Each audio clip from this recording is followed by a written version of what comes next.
Oled sa vaadanud saadet Eesti otsib superstaari? Mina näen seda saadet iga päev. Tohutult palju noori, joonistavaid, laulvaid, arvutavaid talente. Kuid see on ainult üks paljudest põhjustest, miks ma olen õpetaja, miks ma olen koolis. Kuid kuidas ma üldse kooli sattusin? Ma plaanisin minna panka tööle. Raha saab ja. Aga siis sattusin ülikooli kõrvalt kooli õpetama.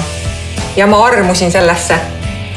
Ma sattusin uude maailma, mis oli innovatiivne, kus särasid nii õpilased kui ka õpetajad. Ja mis põhiline, vähe on neid ameteid, mis oleks niivõrd tähtsad, kus sa saaksid sellisel moel noori inimesi toetada, näha, kuidas nad omandavad süsteemse mõtlemise ja arenevad iga päevaga. Milline on tuleviku õpetaja? Eeskätt õpilase partner, kes aitab tal kujundada oskused, tulla tulevases elus toime, olla õnnelik ja tegus. Miks ei võiks sinustki saada õpetaja? See töö on tänapäeval paindlik ja mitmekülgne ning sa võid alustada tasapisi. Uuri lisa õpetaja.eu. Õpetajad loovad homse Eesti. Vaata õpetaja.eu ja veendu ise.